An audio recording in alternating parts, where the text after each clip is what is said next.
À 19h45, merci d'être avec nous pour un point de l'actualité, à commencer par le sommaire. Jeudi 16 octobre, journée mondiale de l'alimentation. À l'occasion, l'association alternative Espace Citoyen a convié le public ce matin à débattre sur le thème « Comment mieux protéger juridiquement le droit à l'alimentation au Niger ». Le résumé dans quelques instants. Le sacre, le triomphe de Mariama Moussa, présidente de l'ONG Femmes et Enfants Victimes de Violences Familiales, au concours de Women for Change de la Fondation Orange. Elle nous couvre d'honneur et nous inonde de bonheur. Assurément, c'est l'actualité du jour et nous nous y attarderons le long de ce journal. Après les titres, voyons les détails. Mesdames, Messieurs, bonsoir. Merci d'être avec nous et bienvenue à toutes et à tous. En ce jour, 16 octobre, date commémorative de la Journée mondiale de l'alimentation, l'association alternative Espace Citoyen a fait le choix de convier le public à une réflexion sur le thème « Comment mieux protéger juridiquement le droit à l'alimentation au Niger ?» Le public a répondu présent et des discussions riches et bien appropriées, nous rapporte Biba Dangoringo.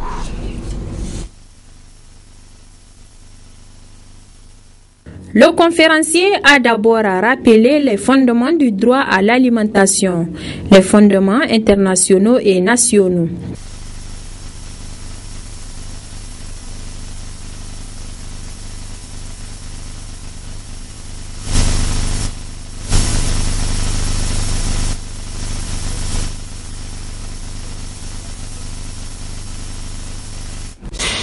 Pardonnez-nous pour la mauvaise qualité de cet élément et dans le même sillage, si j'ose dire, installation ce matin par le ministre de l'Agriculture, le ministre d'État, chargé de l'Agriculture, du comité d'organisation du Salon de l'Agriculture, de l'hydraulique et de l'élevage 2015. Nasser Dantoufo et Haloudi Bourema nous en donnent les détails.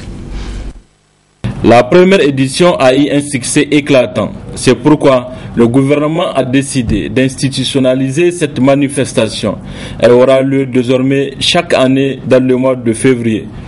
Et dès ce 16 octobre 2014, le comité d'organisation de l'édition 2015 peut commencer à travailler avec pour mission de collecter toute la documentation nécessaire à l'organisation du salon, identifier les activités à conduire, élaborer le budget de la manifestation, informer et sensibiliser l'ensemble des producteurs organisés et individuels sur les tenants et aboutissants du salon, mobiliser auprès de toutes les bonnes volontés, État, partenaires techniques et financiers tiers, les ressources nécessaires à l'organisation du salon. Organiser la bonne tenue du salon en relation avec toutes les parties prenantes. Au regard des compétences que vous êtes et de vos expériences personnelles, je ne doute point que les résultats escomptés seront pleinement atteints. Toutes ces missions du comité d'organisation, une fois remplies, permettront d'atteindre l'objectif du Sahel, a rappelé le ministre de l'Agriculture. Le Sahel a pour objectif de créer un espace de dialogue pour la valorisation et la promotion des produits agricoles locaux en mettant ensemble les acteurs et les professionnels de l'agriculture, de l'hydraulique, de l'environnement, de l'élevage du Niger, d'Afrique et d'ailleurs.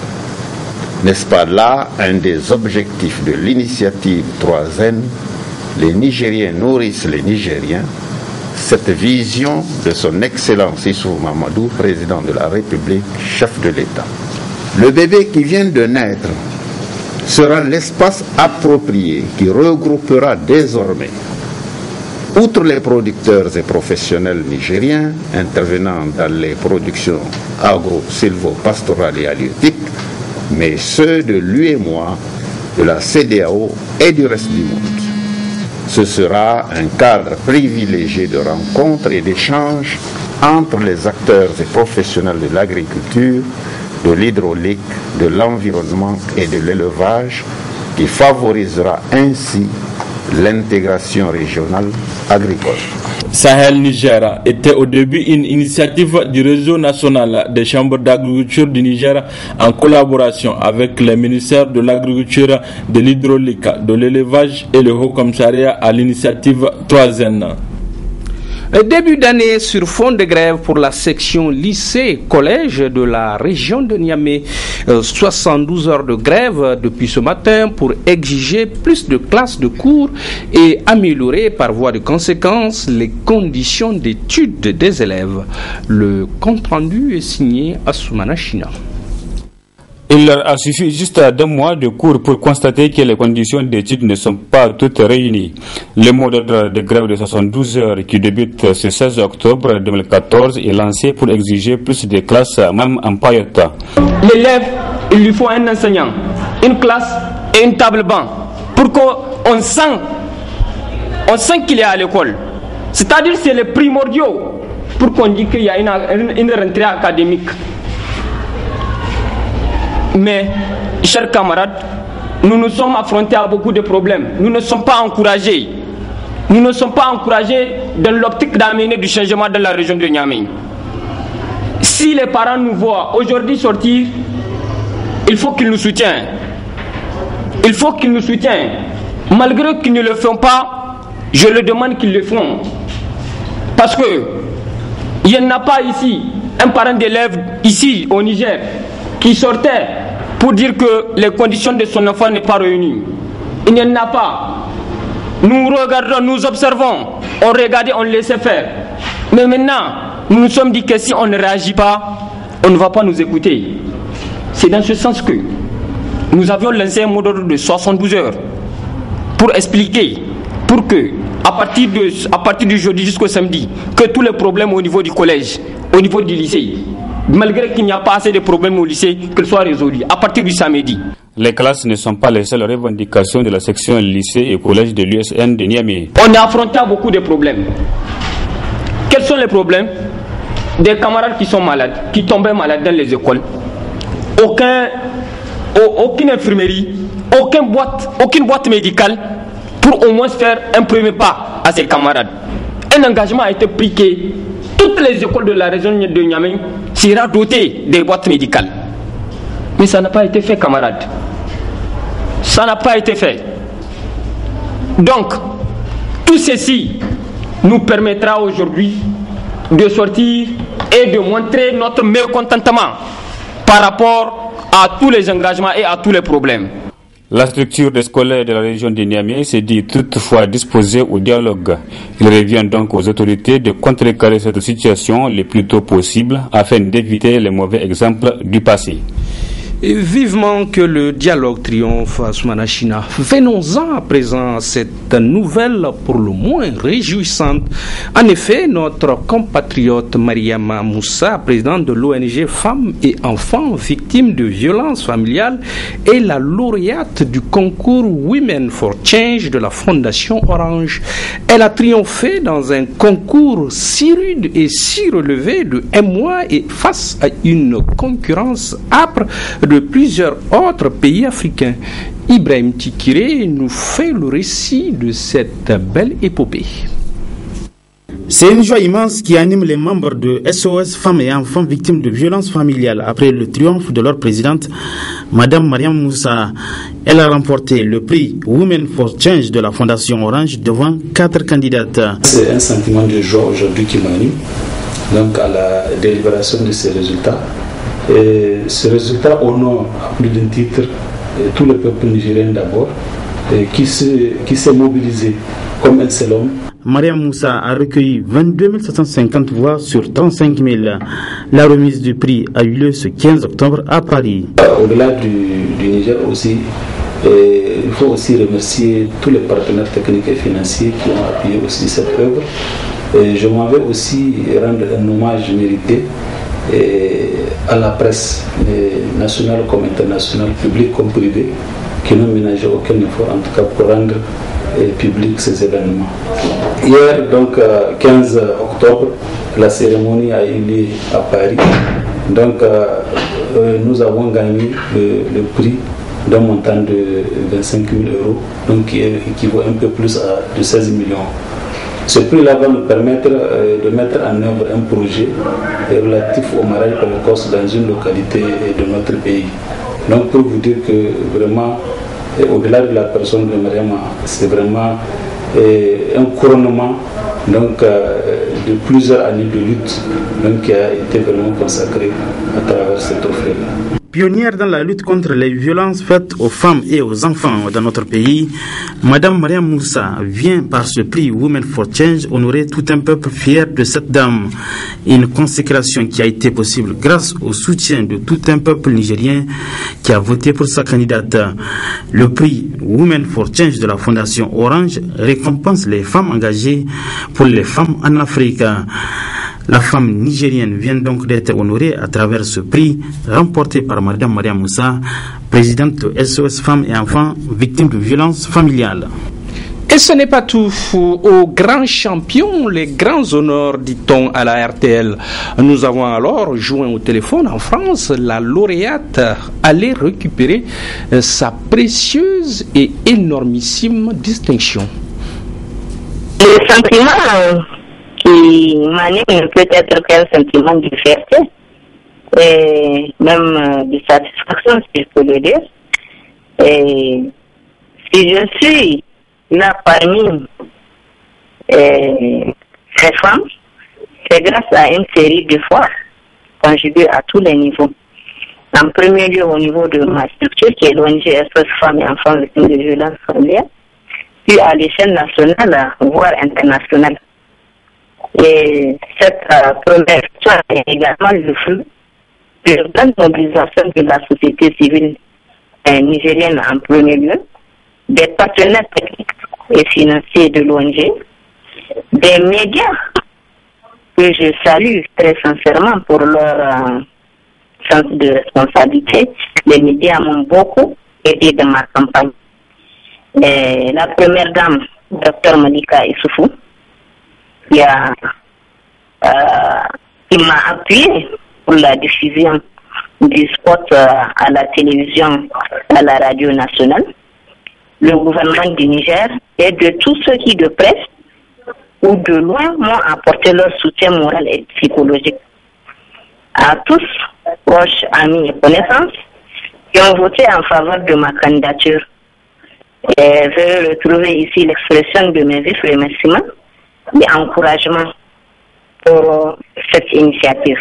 Ce prix, je le dédie à toutes les femmes et toutes les filles du Niger, parce que le projet que je voulais mettre en œuvre avec ce prix porte un projet de lutte contre le mariage précoce des jeunes filles et de la commune rurale d'Abala.